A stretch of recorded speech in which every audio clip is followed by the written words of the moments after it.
ব্যাংকের double benefit scheme নাকি সরকারি সঞ্চয়পত্র, কোথায় টাকা রাখলে আপনি বেশি লাভ পাবেন, আপনার কোনটা করা উচিত? আমরা অধিকাংশ মানুষ আসলে কনফিউশনে থাকি যে আপনার বিনিয়োগটা কোথায় করবেন, কোথায় বিনিয়োগ করলে আপনি বেশি পরিমাণে লাভ পাবেন এবং আপনার টাকা সেফ থাকবে। সো এই ভিডিওতে আমরা আইডেন্টিফাই করার চেষ্টা করব যে আপনার আসলে কোথায় ইনভেস্টমেন্টটা করা উচিত। ব্যাংকের ডাবল বেনিফিট স্কিম, এই স্কিমটা কিভাবে কাজ করে? ব্যাংকে টাকা এফডিআর করে রাখবেন আর মেয়াদ শেষে ব্যাংক অনুযায়ী আপনার টাকা ডাবল হয়ে যাবে। তারপরে সরকারি সঞ্চয়পত্র, সঞ্চয়পত্রের ধরন অনুযায়ী মাসে মাসে, 3 মাস পর পর অথবা মেয়াদ শেষে আপনি লাভ পাবেন। সো এই দুইটার মধ্যে ডিফারেন্সটা হচ্ছে, ডাবল বেনিফিট স্কিম হচ্ছে এফডিআর এর মতো, অর্থাৎ আপনি টাকা রাখবেন, ব্যাংক অনুযায়ী নির্দিষ্ট সময় পর আপনার টাকা দ্বিগুণ হয়ে যাবে। আর সঞ্চয়পত্রে হচ্ছে কোন সঞ্চয়পত্র করছেন সেটার উপর ডিপেন্ড করে আপনি সেটা মাসে মাসেও লাভ পেতে পারেন, 3 মাস পরেও পেতে পারেন, অথবা মেয়াদ শেষে একবারে লাভ পেতে পারেন। সো ডাবল বেনিফিট স্কিম, বাংলাদেশে অনেকগুলো ব্যাংকে ডাবল বেনিফিট স্কিম রয়েছে, যেখানে ব্যাংক ভেদে সর্বনিম্ন 5 বছর 6 মাস থেকে সর্বোচ্চ 9 বছরের মধ্যে আপনার টাকা ডাবল করার সুযোগ রয়েছে। সো এখানে আপনারা লিস্টটা দেখতে পাচ্ছেন, আমি যতগুলো ব্যাংকে আইডেন্টিফাই করতে পেরেছি, অর্থাৎ যে যে ব্যাংকগুলোতে এই ডাবল বেনিফিট স্কিম রয়েছে সবগুলো ব্যাংকের লিস্ট আপনি এখানে দেখতে পাচ্ছেন। এর বাইরেও আরও কিছু ব্যাংক রয়েছে, তবে বাংলাদেশে যেসব টপ ক্যাটাগরির ব্যাংক রয়েছে যেমন BRAC bank, city bank, EBL বা ডাচ বাংলা, এইসব ব্যাংকে কিন্তু ডাবল বেনিফিট স্কিম নেই। সো আপনি এই ডাবল বেনিফিট স্কিমে বিনিয়োগ করার আগে আপনি চেক করে নেবেন যে আপনি কোন ব্যাংকে করতে চাচ্ছেন এবং সেটাতে আপনি কতদিনে আপনার টাকাটা ডাবল হবে। সো এখানে আপনারা ব্যাংকের নামও দেখতে পাচ্ছেন, কতদিনে, অর্থাৎ টাইমটাও দেখতে পাচ্ছেন। সো আমরা অ্যাভারেজ একটা সময় ধরে নিচ্ছি যে আপনার 6 থেকে 7 বছরের মধ্যে আপনি যে টাকাটা এফডিআর করে রাখবেন সেটা ডাবল হবে। এটা কেন আমরা অ্যাভারেজ টাইমটা ধরছি? কারণ আমরা এখন ক্যালকুলেট করব যে আপনি যদি ডাবল বেনিফিট স্কিমে টাকা রাখেন অথবা সঞ্চয়পত্রে টাকা রাখেন তাহলে কোনটায় কত লাভ পাবেন, আমরা টোটাল প্রসেসটা ক্যালকুলেট করব। সো যে কারণে আমরা অ্যাভারেজ টাইমটা ধরে নিচ্ছি 6 বছর থেকে 7 বছরের মধ্যে আপনার টাকা ডাবল হবে। তারপর হচ্ছে সরকারি সঞ্চয়পত্র। সো বাংলাদেশে আপনারা জানেন এই মুহূর্তে 4 ধরনের সঞ্চয়পত্র রয়েছে। সো প্রথম সঞ্চয়পত্রের নাম হচ্ছে বাংলাদেশ সঞ্চয়পত্র, যেটার মেয়াদ হচ্ছে 5 বছর। এটা লাভ পাবেন আপনি একবারে মেয়াদ শেষে, অর্থাৎ 5 বছর পরে। তারপর হচ্ছে পরিবার সঞ্চয়পত্র, এটার মেয়াদও 5 বছর, কিন্তু এটার লাভটা আপনি প্রতি মাসে মাসে পেয়ে যাবেন।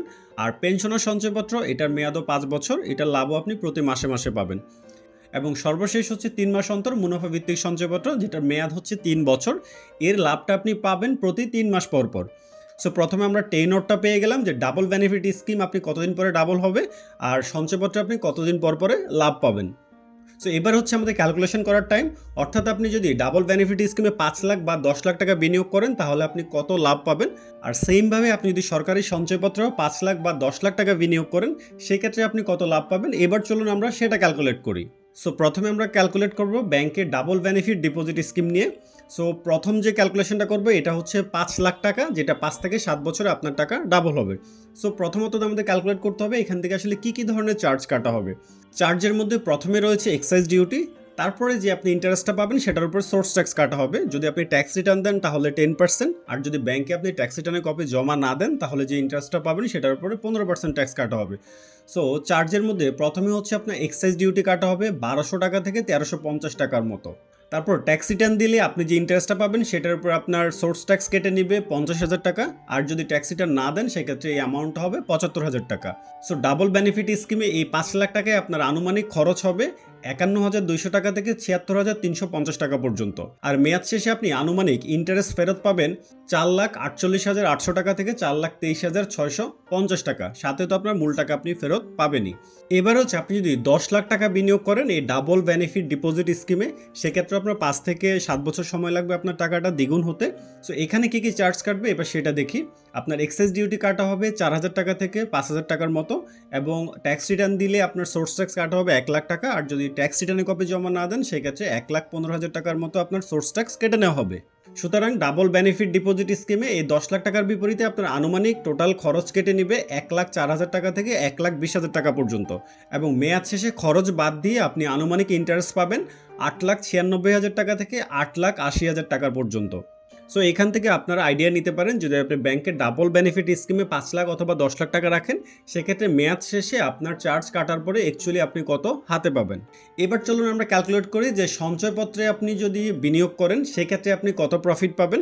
তাহলে আপনি নিজেই দুইটার মধ্যে কম্পেয়ার করতে পারবেন যে আপনার আসলে কোনটা করা উচিত, অর্থাৎ কোনটাতে আপনাকে লাভ বেশি দিচ্ছে। সো প্রথমে হেডিংয়ে যেটা দেওয়া আছে সঞ্চয়পত্রের নাম, তারপর হচ্ছে বাংলাদেশ সঞ্চয়পত্র যেটা মেয়াদ হচ্ছে 5 বছর, পরিবার সঞ্চয়পত্র 5 বছর মেয়াদ, পেনশনার সঞ্চয়পত্র সেটাও 5 বছর, তারপর হচ্ছে 3 মাস অন্তর মুনাফা ভিত্তিক সঞ্চয়পত্র যেটার মেয়াদ হচ্ছে 3 বছর, তারপর হচ্ছে টাকার পরিমাণ। সবগুলো সঞ্চয়পত্রে আপনি যদি 5 লাখ এবং 10 লাখ করে বিনিয়োগ করেন সেক্ষেত্রে আপনি কত লাভ পাবেন, এবার আমরা সেই ক্যালকুলেশনটা করব। সো প্রথমত হচ্ছে মোট লাভ, যেটা মাসে মাসে দিবে, আমরা টোটালটাকে বছরে কনভার্ট করি, অর্থাৎ মেয়াদ শেষে 5 বছরে আপনি মোট কত পাবেন আমরা শুধুমাত্র সেই ক্যালকুলেশনটাই করব। সো আপনি যদি বাংলাদেশ সঞ্চয়পত্র 5 লাখ টাকা রাখেন 5 বছর মেয়াদে, তাহলে মেয়াদ শেষে পাবেন 2,95,750 টাকা। 10 লাখ রাখলে মেয়াদ শেষে টোটাল পাবেন 5,91,125 টাকা। আর যদি পরিবার সঞ্চয়পত্রে আপনি 5 লাখ টাকা রাখেন তাহলে আপনি মেয়াদ শেষে টোটাল লাভ পাবেন 2,98,200 টাকা। আর 10 লাখে পাবেন 5,94,720 টাকা। পেনশনের সঞ্চয়পত্রে যদি 5 লাখ টাকা রাখেন তাহলে আপনি মেয়াদ শেষে টোটাল পাবেন 2,99,400 টাকা। আর যদি 10 লাখ টাকা রাখেন তাহলে মেয়াদ শেষে টোটাল পাবেন 5,96,550 টাকা। আর যদি 3 মাস অন্তর মুনাফাভিত্তিক সঞ্চয়পত্রে টাকা রাখেন 5 লাখ টাকা, সেক্ষেত্রে মোট লাভ পাবেন 1,89,300 টাকা। আর 10 লাখ রাখলে আপনি মোট লাভ পাবেন 3,66,240 টাকা। এটার মেয়াদ কিন্তু 3 বছর। সো এটার উপর থেকে আপনার সোর্স ট্যাক্স কেটে নেবে। আমি টোটালটাই 10% ধরে নিয়েছি, বাট বেসিক্যালি কিন্তু 5 লাখ পর্যন্ত 5% হয়, 5 লাখের বেশি হলে 10%। বাট লাস্ট কয়েক মাস ধরে কিন্তু সেটা 10%ই কাটা হচ্ছে সবার জন্য, যদিও গভর্নমেন্ট থেকে ডিক্লেয়ার করা হয়েছে যে বাড়তি যে টাকাটা কেটে নেওয়া হচ্ছে সেটা ফেরত দিবে, বাট আদৌ ফেরত দেওয়া হয়েছে কিনা এটা আমি আসলে শিওর না, যে কারণে আমি এই 10% ধরেই কিন্তু ক্যালকুলেট করেছি। সো প্রথমত বাংলাদেশ সঞ্চয়পত্রে 5 লাখ টাকার যে লাভ পাবেন সেটার উপর সোর্স ট্যাক্স কাটবে 14,787 টাকা। আর যদি 10 লাখ রাখেন সেক্ষেত্রে আপনার টোটাল সোর্স ট্যাক্স কেটে নেবে 59,113 টাকা। পরিবার সঞ্চয়পত্রে আপনার 5 লাখে আপনার টোটাল ট্যাক্স কেটে নেবে 14,910 টাকা। আর 10 লাখে কেটে নেবে 59,472 টাকা। পেনশনের সঞ্চয়পত্রে 5 লাখে আপনার ট্যাক্স কেটে নেবে 14,970 টাকা। আর 10 লাখে আপনার ট্যাক্স কেটে নেবে 59,655 টাকা।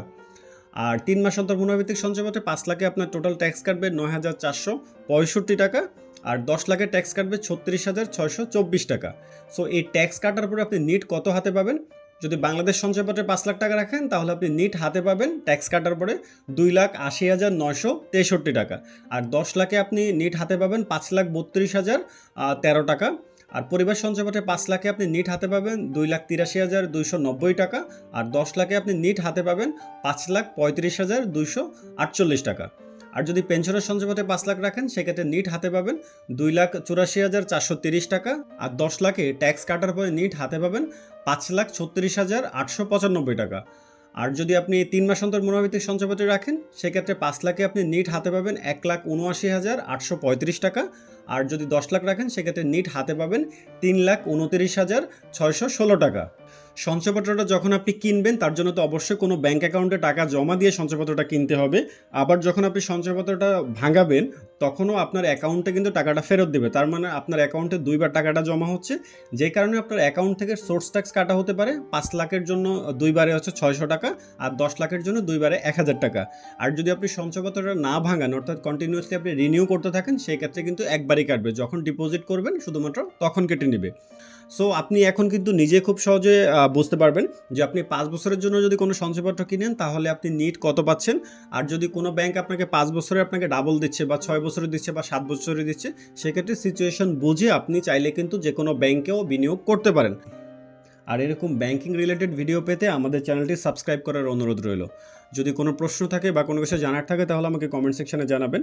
আর আপনার পরিচিত ওরা অনেকেই আছে যে ব্যাংকে বা এই ইনভেস্টমেন্টগুলো নিয়ে কিন্তু অনেক কনফিউশন রয়েছে যে আসলে কোথায় করবে, ডাবল বেনিফিট স্কিম নাকি সঞ্চয়পত্রে। এই ভিডিওটাও তাদের সাথে চাইলে আপনি শেয়ার করতে পারেন। ভালো থাকবেন, কথা হবে পরবর্তী নতুন একটা ভিডিওতে। ধন্যবাদ।